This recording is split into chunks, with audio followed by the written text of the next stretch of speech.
Pembatasan sosial berskala besar di DKI Jakarta diperpanjang dengan batas waktu yang belum ditentukan. Nah, perpanjangan PSBB ini menjadi masa transisi menuju masa new normal di mana semua sektor akan mulai kembali dibuka. Apakah ini waktu yang tepat untuk masuk dalam masa transisi dan bagaimana surveillance penerapan masa transisi di DKI Jakarta? Bergabung bersama kami ada Gubernur DKI Jakarta Anies Baswedan. Pak Anies, selamat malam. Assalamualaikum. Waalaikumsalam, selamat malam Mbak Puspa. Oke, Pak Anies, sebelum kita membahas mengenai masa transisi PSBB DKI Jakarta, evaluasinya seperti apa Pak? Evaluasi PSBB yang sudah dilakukan dalam 3 tahap ini. Ya, jadi kita melakukan evaluasi dengan memperhitungkan banyak variabel, bukan hanya 1-2, tapi semua variabel yang ada kita masukkan dalam perhitungan. Tren PDP, tren kasus positif, tren kematian, kemudian testing, proporsi di rumah, kemudian kesiapan fasilitas kesehatan. Jadi selama 3 bulan ini, dari mulai Maret, April, Mei, pantauan dilakukan. Dan seperti tadi yang Mbak Puspa sebut tentang reproduction number, di reproduction number itu artinya angka yang menggambarkan potensi penularan di pertengahan Maret itu sekitar 4. Artinya satu kasus bisa menular pada 4 orang. Atau kalau ada 100 orang kena bisa berubah menjadi 400 orang. Nah, sejak kita menganjurkan di rumah pekerjanya, kemudian sekolah ditutup di Jakarta mulai 16 Maret, angka itu menurun drastis. Dan di April sudah mulai mendekati angka 1, tapi masih cukup tinggi sebetulnya. Lalu bergerak stabil dan alhamdulillah di semenjak 2 minggu terakhir ini praktis angkanya sudah stabil sekitar 1. Bahkan mulai 1 Juni itu di bawah 1. Artinya wabah makin terkendali karena di bawah 1. Kalau dia di atas 1, wabah makin berpotensi membesar. Kalau di bawah 1, artinya lebih mengecil, lebih sedikit. Di bawah 1 misalnya ada 100 orang yang terkena, maka dia bisa turun. Kalau di bawah 1 menjadi 90, menjadi 80, tapi artinya mengecil. Nah, kemudian angka-angka lain juga menunjukkan, ini kita memiliki kajian dari Fakultas Kesehatan Masyarakat Universitas Indonesia, ada 3 komponen, ada komponen epidemiologi, komponen kedua adalah kesehatan publik, komponen ketiga fasilitas kesehatan. Total skornya bila di atas 70 maka bisa mulai melakukan pelonggaran atas pembatasan sosial. Nah, Jakarta itu skornya adalah 76. Jadi masing-masing tadi 75, 70, 100. Fasilitas kesehatan kita skornya 100. Nah, dengan ada perkembangan seperti ini, dan selama 13 minggu, tadi kan sempat disebut juga tentang orang berada di rumah, di Jakarta itu porsinya paling tinggi dibandingkan seluruh wilayah di Indonesia. Oke. Di wilayah di Indonesia itu porsinya hanya, di Jakarta itu 60%, hampir 60% dari masyarakat itu berada di rumah. Pengguna kendaraan umum juga turun menjadi, kalau di MRT misalnya tinggal 5%, Transjakarta itu tinggal sekitar 10%. Kendaraan pribadi itu turun sampai 45%. Jadi ada tetap yang berada di luar, tapi mayoritas besar itu berada di rumah. Melihat perkembangan 13 minggu ini, kemudian kita menentukan bahwa progresnya positif, baik, tapi belum selesai. Karena itulah kenapa kita memutuskan untuk memperpanjang status PSBB dengan menetapkan bulan ini sebagai bulan transisi. Nah, ada satu catatan perlu saya sampaikan. Di Jakarta ini ada 2.738 RW. Dari jumlah ini ada 66 RW yang di situ masih memiliki insiden rate yang tinggi. Artinya kasus-kasus positif di sana masih ada. Nah, di 66 wilayah ini kita tetapkan sebagai wilayah pengendalian ketat, di mana mobilitas penduduk dijaga. Ketatnya seperti PSBB diteruskan, tetap berada di rumah, tempat kegiatan perekonomian belum boleh dibuka, kegiatan sosial, keagamaan, budaya juga belum pernah dibuka di 66 wilayah ini, RW ini. itu hanya sekitar 2,4% dari seluruh wilayah Jakarta. Nah, yang lainnya bisa mulai beraktivitas. Ini Mbak Puspa ada 4 prinsip utama masa transisi ini. Pertama, yang boleh berkegiatan hanya yang sehat. Bila tidak sehat, tetap di rumah. Itu prinsip pertama. Prinsip kedua, kegiatan apapun, kantor apapun, tempat apapun hanya boleh menampung 50%. Jadi kalau kantor pegawainya 100, maka 50 bekerja dari rumah, 50 bekerja di kantor. Restoran kapasitasnya 100, maka hanya boleh dipakai untuk 50 orang. Jadi separuh kapasitas. Yang ketiga, harus ada jarak aman. Semua kegiatan apapun itu harus ada jarak aman, 1 meter. Yang keempat, harus menggunakan masker. Jadi 4 prinsip ini dilakukan selama bulan Juni. Ini adalah fase transisi. Transisi itu artinya menuju sesuatu. Apa yang kita tuju? Masyarakat aman, sehat, produktif. Nah, di masa transisi ini kita sama-sama melakukan kebiasaan ini.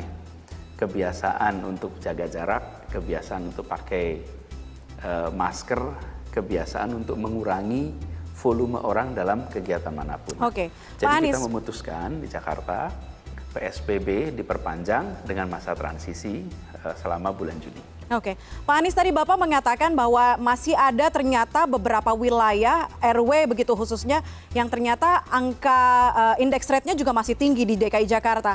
Kemudian DKI Jakarta menerapkan masa PSBB transisi ini dengan kita lihat datanya sekitar pekan kedua atau 15 Juni nantinya di akhir pekan mall, tempat rekreasi terbuka juga akan dibuka di DKI Jakarta. Bagaimana kemudian surveillance yang dilakukan oleh Pemprov DKI, mengingat ternyata masih ada loh warga yang mungkin berasal dari wilayah-wilayah yang belum dikatakan stabil kasus COVID-19 di sana? Betul, karena itulah kita memantau semua wilayah yang tadi disebut sebagai wilayah pengendalian ketat. Ini ada 66 ini. Jadi mobilitas penduduk di sana dibatasi. Mereka berkegiatan hanya dalam wilayahnya, tidak boleh keluar. Kemudian cara pengendaliannya beda-beda, karena tiap wilayah punya karakteristik yang lain. Jadi tempat yang penduduknya padat dengan tempat yang polanya kompleks, itu pendekatannya beda. Yang kedua, tidak sama, namanya memang RW, tapi ada yang kasusnya hanya 1 RT, ada yang beberapa RT dalam 1 RW, ada yang hanya 1 rumah. Ada yang beberapa rumah, jadi tempatnya beda-beda. Tapi semua wilayah itu dilakukan pengendalian. Itu yang satu. Kemudian yang kedua adalah kita memiliki orang-orang yang sedang berstatus isolasi mandiri. Mereka juga namanya juga isolasi, tidak boleh berkegiatan. Jadi itu dikendalikan. Kemudian yang kedua, tempat-tempat yang dibuka harus menerapkan 4 prinsip tadi. Misalnya, bila besok masjid akan dibuka untuk kegiatan sholat Jumat, maka harus separuh kapasitas. Yang kedua, harus jaga jarak antar orang 1 meter. Yang ketiga, ini khusus untuk masjid, tidak ada penitipan sandal sepatu, tapi harus bawa tas sendiri untuk dibawa ke dalam. Sehingga tidak ada interaksi. Mall juga begitu. Jadi perkantoran juga begitu, masing-masing punya protokolnya. Nah, bila pusat perdagangan misalnya dibatasi 50%, kemudian melanggar, ya kita akan tegur, ditegur 2 kali, bila 2 kali ditegur mereka masih melanggar, maka akan ditutup. Dan mereka harus mengendalikan jumlahnya, berapa orang yang boleh masuk. Karena itulah dihitung berapa yang masuk, berapa tempat parkir yang digunakan. Intinya adalah masa transisi ini adalah masa pembiasaan. Dan jangan mengorbankan kepentingan orang banyak dengan cara mengejar dirinya kepentingan sendiri. Misalnya, pusat pertokoan dibuka begitu banyak, nanti rugi. Kalau ada kejadian positif meningkat, penularan terjadi, pasien melonjak, maka kami harus menghentikan ini semua. Kalau sampai dihentikan, yang rugi ya semuanya. Karena itu di masa transisi ini adalah masa pembelajaran. Kendalikan semua dengan disiplin supaya seluruh masyarakat Jakarta bisa masuk fase sehat, aman, produktif. Dengan cara begitu kegiatan sosial, ekonomi, budaya bisa berjalan normal kembali. Oke, Pak Anies, tadi Bapak juga sempat menyinggung soal rumah ibadah yang akan dibuka pada fase pertama di bulan Juni ini akan dibuka kembali, sementara ada kesimpang siuran Pak dengan tanggal atau timeline yang diberikan pemerintah pusat mengenai pembukaan rumah ibadah.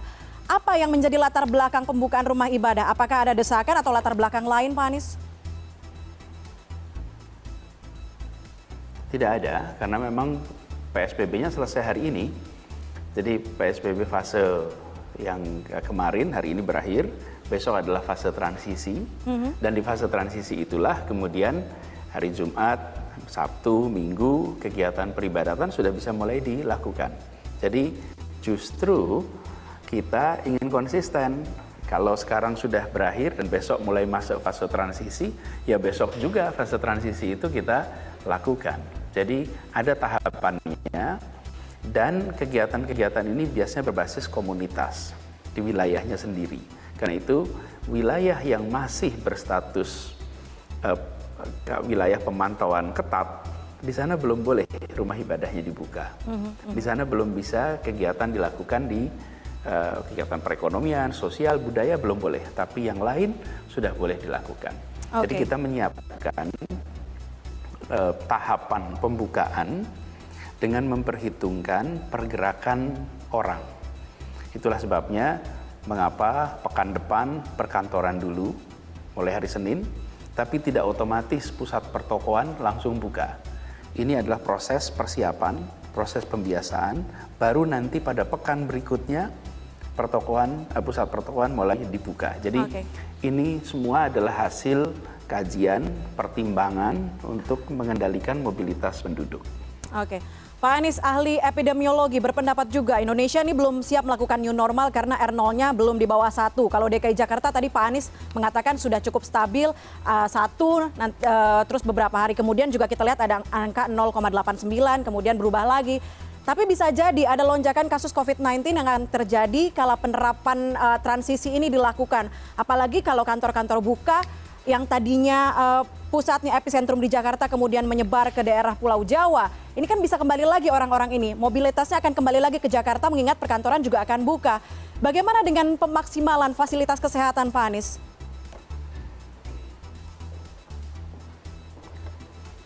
Pertama, bahwa Indonesia ini luas. Karena itulah mengapa keputusan-keputusan itu dibuat berbasiskan wilayah-wilayah lebih kecil.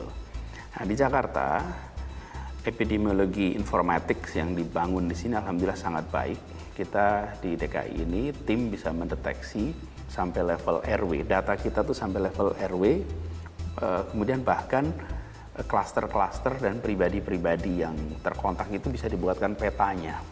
Jadi secara informasi kita memiliki informasi yang cukup lengkap. Kemudian yang kedua adalah aspek pertahanan terakhir yang tadi Anda sebut mengenai fasilitas kesehatan. Jadi baik puskesmas kita sampai rumah sakit di Jakarta ini ada 67 rumah sakit rujukan yang khusus menangani COVID. Jadi karena itulah kenapa skor kita ketika sampai pada fasilitas kesehatan skornya 100. Karena memang fasilitas kesehatannya disiapkan selama 3 bulan ini untuk bisa menangani kasus COVID. Bahkan fasilitas kamar yang disiapkan, ICU yang disiapkan, itu tidak pernah mencapai angka yang ekstrim. Jadi kita selalu berada di bawah paling tinggi 60%. Jadi selalu sekitar 50-an%, paling tinggi. Dan itu alhamdulillah angkanya terus turun. Artinya kesiapan fasilitas kesehatannya ada, tenaga medisnya ada, dan APD-nya pun terpenuhi. Itulah sebabnya kenapa ketika kita berbicara Jakarta, para ahli ketika melihat indikator-indikator pelonggaran batasan sosial, mereka menemukan bahwa di sini indikatornya menunjukkan siap. Tetapi ini kan bukan soal angka, ini kan soal perilaku masyarakat. Yeah. Angka itu adalah cerminan dari kebijakan pemerintah, perilaku dari seluruh masyarakat. Ketika kita masuk masa transisi, masih tetap PSBB, aturannya masih tetap aturan PSBB, pelanggaran masih tetap bisa ditindak, bisa didenda. Ini pembiasaan baru. Itulah sebabnya kenapa kita memutuskan harus ada transisi seperti ini. Karena ini bukan soal kebijakan pemerintah saja, tapi soal bersama-sama seluruh masyarakat bisa membuat perilaku hidup sehat yang harus dibiasakan. Jadi kalau kita bicara tentang Indonesia secara keseluruhan, tentu berbeda-beda kasusnya. Ada perkotaan, ada pedesaan, ada padat penduduk, ada jarang penduduk, ada daerah industri, ada daerah pertanian. Tapi kalau kita bicara Jakarta, ini satu kesatuan, bahkan termasuk Jabodetabek. Dan alhamdulillah di sini kita menyaksikan bahwa indikator perilaku masyarakat menunjukkan siap. Tetapi ini harus dibuktikan. Karena itulah 1 bulan ini kita akan evaluasi, nanti akhir Juni kita akan lihat apakah selama 1 bulan ini kita seluruh masyarakat bisa mengendalikan kegiatannya sehingga penularan terkendali. Bila iya, kita bisa masuk ke fase kedua. Fase kedua itu artinya menambah sektor-sektor yang boleh dibuka. Bila tidak, maka kita harus meneruskan fase pertama ini. Dan bila angkanya memang justru malah ada kasus lebih banyak, bukan tidak mungkin kita kembali ke masa pra-transisi. Jadi yang perlu ditegaskan di sini adalah apa yang kita putuskan itu mencerminkan apa yang menjadi perilaku di masyarakat. Semakin masyarakat disiplin, semakin kita semua tertib, maka semakin cepat kita bisa menyelesaikan masa transisi ini. Oke. Artinya harus ada kerja ekstra dari pemerintah Provinsi DKI Jakarta juga untuk kembali memberikan sosialisasi, memberikan edukasi kepada masyarakat mengenai masa transisi ini supaya mereka tidak salah kaprah begitu ketika mal dan juga toko-toko dibuka, pusat perbelanjaan dibuka, dan tempat rekreasi dibuka. Pak Anies, terima kasih banyak sudah bergabung bersama kami di CNN Indonesia Connected.